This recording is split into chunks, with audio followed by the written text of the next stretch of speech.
Ariane Brisson est flûtiste et elle est également co-directrice musicale et artistique de l'ensemble Pentaed. Bonjour.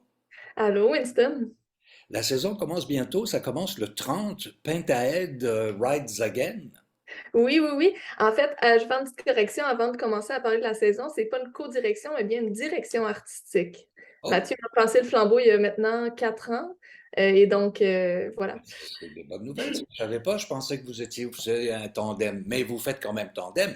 Parce Mais que, oui, on est une grande équipe de 5, ben, c'est mais ça. c'est moi qui chapeaute le tout depuis quelques années maintenant. Alors, il y a 5 musiciens avec toi. Évidemment, il y a Mathieu, mais qui sont les autres? Il y a un corps qui, moi, me plaît beaucoup, que je Oui, Louis-Philippe connais Marcellet. à Euh, Philippe Adoem. oui, exactement. Oui, alors, Et il y a Martin Carpentier, notre clarinettiste. Je pense que cette année, ça va être sa 22e saison, quelque chose du genre. Donc, c'est vraiment un des pionniers du Panthéon qu'on connaît aujourd'hui. Et la petite nouvelle, mais plus tant nouvelle que ça finalement, Élise Poulain, notre oboïste, qui est arrivée au sein du groupe il y a quelques années. c'est votre 37e saison quand même. T'étais pas né. Non, pas moi, ni Élise. C'est une saison qui démarre très très bien avec un concert, je le répète, le 30. Vous serez à la salle Bourgie? Pas pour celui-là. En fait, pour les deux premiers concerts de notre saison, on va être à la salle Serge Garand de l'Université de Montréal. On a un concert, le dernier concert de notre saison qui va être au mois de mai, et lui, il va être à la salle Bourgie. Donc, c'est un grand plaisir de renouer avec cette magnifique salle. Alors, on donne la parole à Mozart. Oui, notre premier concert le 30 septembre, donc dans une semaine. Donc, on présente deux grandes œuvres de Mozart, un quintet pour vent et piano de Mozart, donc avec Henry Kramer, qui est nouveau professeur de piano à la faculté. Donc, on voulait faire le lien, puis faire bien les présentations en grand. On va aussi présenter des extraits de l'opéra Così fan tutte, qui était un grand must dans la discographie de Pentaèdre. Donc, on est content de pouvoir ressortir ça dans notre répertoire. Et pour moi, c'est important d'avoir des créations d'œuvres à chaque année. D'ailleurs, c'est une initiative de Pentaèdre depuis maintenant 5 ans, depuis le départ de Normand Forget. On a créé le Fonds Normand Forget qui vise à soutenir les créateurs, les créatrices d'ici. Et donc, on a deux créations cette année et on en présente une le 30. Donc, ça va être une création de Barbara Sigignac, compositrice, Oui. compositrice extraordinaire. Moi, je l'ai rencontrée en fait à l'Orchestre métropolitain il y a un an. On a eu le bonheur de créer une de ses œuvres à l'orchestre et j'étais complètement ébahie, complètement charmée par son écriture. Donc, tout de suite, je lui avais écrit un courriel, on est rentré en contact comme ça et je lui ai demandé si elle pouvait nous écrire une courte œuvre de quelques minutes pour le quintet. Et elle a accepté avec grand bonheur. Donc, ça va être notre façon pour nous de souligner aussi la journée de la réconciliation et la vérité pour les peuples autochtones. Donc, voilà. Faut dire que sur scène, on va se trouver presque en pleine nature. Elle est très inspirée par la nature. Exactement. Moi, je suis ébahie. J'ai hâte de voir parce qu'on va commencer les répétitions dans quelques jours, mais déjà, je sens dans son langage qu'il y a un souci du détail, des sonorités différentes qui évoquent vraiment les bruits de la nature. Toutes les indications qui sont dans les partitions aussi évoquent les insectes alentour d'un lac. Et donc, c'est vraiment évocateur comme musique. C'est très, très poétique. Moi, ça me parle énormément. Ben, c'est une œuvre en soi. C'est-à-dire que cette personne a une vision, mais vraiment élargie, de ce qui est devenu la musique maintenant, de l'opportunité qui se présente et qui devient une réalité maintenant, pas seulement pour la formation de Pentahed, mais il y a plein de compositeurs, compositrices autochtones qui, à travers le Canada, présentent des œuvres qui jusqu'à maintenant étaient totalement inconnues. Ça, c'est une bonne nouvelle. Oui, oui, exactement. On découvre en fait, avec toutes les questions qu'on se pose collectivement depuis quelques années, on découvre en fait qu'il y a des talents qui sont insoupçonnés au Canada, au Québec. Et donc, c'est une occasion de les mettre en lumière, de rendre justice à leurs talents, à ce qu'ils ont à dire. Et moi, je suis complètement charmée par ça. Puis je trouve ça important de le faire. Puis je pense que Pentaed le fait à merveille par la programmation qu'on propose. Alors, un mois plus tard, je crois que c'est le 30 novembre, vous allez vous promener dans les Amériques. Et c'est toute l'information que j'ai, à savoir où en Amérique Pentaed va-t-il aller piger des œuvres qui vont être de Pentaed et personne d'autre.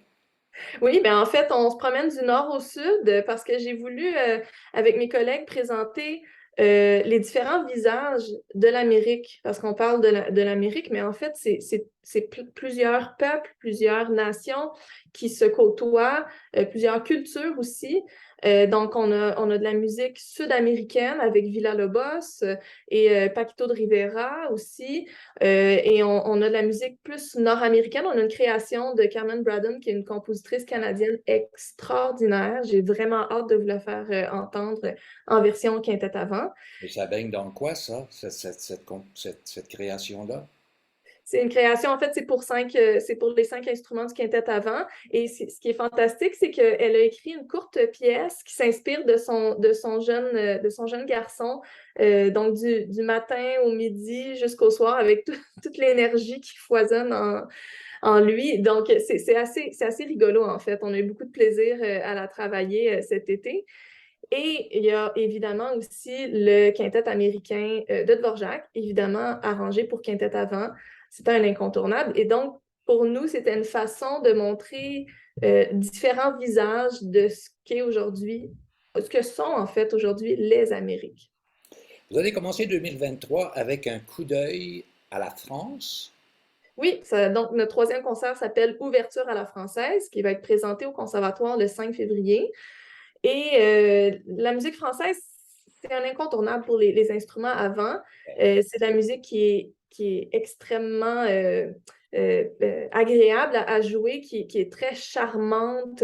Et donc, on va se promener de Jolivet à Bizet, donc Ravel, tout ça, avec le tombeau de Couperin. Donc, c'était pour nous une façon d'ouvrir l'année 2023 avec la musique française. Puis ça Et met aussi un peu disons, en lumière notre oboïste, Élise Poulain, qui est rentrée en fait officiellement au sein de Pentaed pendant la pandémie. Alors pour nous, c'était une façon d'enfin pouvoir la faire entendre de façon plus évidente. le tombeau de Couperin, c'est gagnant.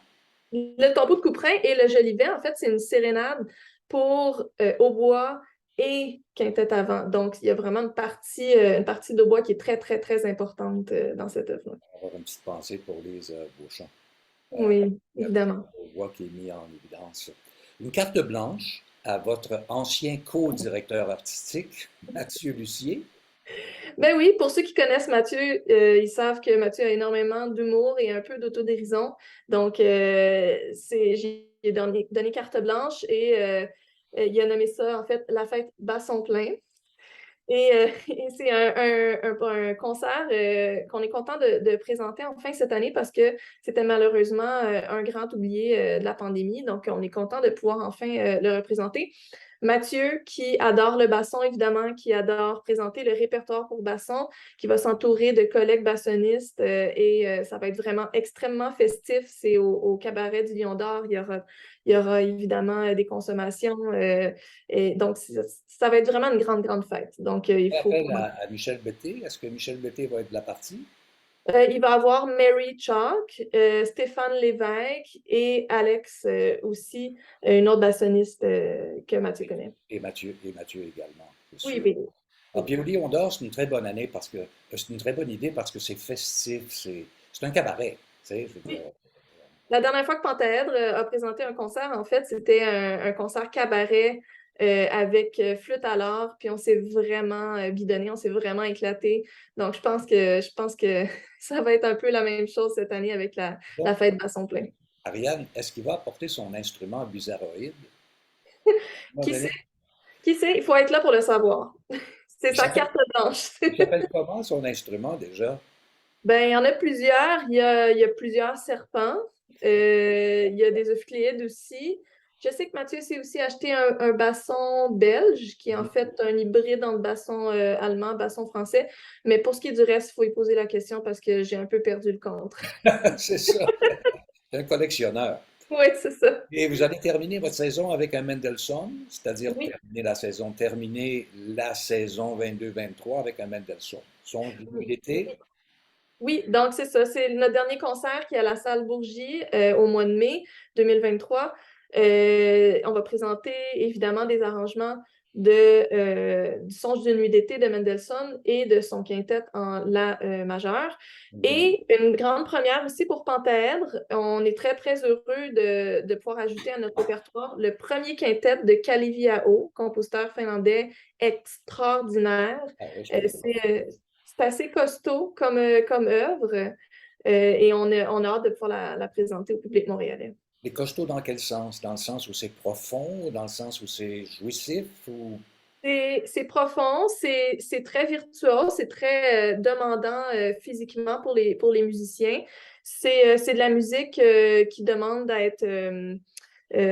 être bien présentée parce que c'est moins léger que du Mendelssohn, mais on trouvait que le contraste était vraiment intéressant et était très c'est ça, qu'il y avait vraiment une belle chimie entre la musique de Mendelssohn et de Caliviao. Mais donc, c'est ça, c'est une grande première pour Panthéon. On est content de pouvoir l'ajouter à notre répertoire. On est très content pour vous. Dis-moi donc personnellement, Ariane, en dehors de Pentahed, qu'est-ce qui se passe pour toi dans les semaines et mois qui viennent? Ben, une grande saison cette année. Je suis présentement, j'ai une grande semaine avec les ballets, les grands ballets canadiens. On présente cette semaine Beethoven et Vivaldi. Donc, contente de pouvoir reprendre enfin les activités avec les ballets parce que ça a été plus difficile avec la pandémie. J'attends aussi avec d'excitation le mois d'avril parce que j'aurai la chance de présenter à la fois avec Imuzici des concertos de Telemann et la suite le numéro 2 de Bach pour flûte et orchestre. En Et la solo, semaine... Pardon? en solo comme soliste? Oui, oui, c'est ça, avec Maestro Jean-François Rivet. Donc ça, c'est vraiment un moment que j'attends avec beaucoup d'excitation, très, très fébrile, à l'idée de me joindre à Musici cette année. Et la semaine suivante, j'aurai l'honneur de présenter le concerto de Guillaume Connesson avec l'Orchestre symphonique de Drummondville et Julien Proulx à la baguette. Donc ça aussi, c'est un grand moment que j'attends avec Belle beaucoup année, d'anticipation. Ariane. Ouais. Tu le mérites, hein? Vraiment, tu le mérites. Mais fais gaffe, quand Jean-François, quand tu travailles et Musici, des fois, il arrive aux répétitions en avion. Alors, baisser la tête, juste baisser la tête un peu. Ariane Brisson, merci beaucoup. Euh, Merci, bonne saison, amusez-vous et puis on sera présent. merci, c'est gentil, Winston. Au plaisir.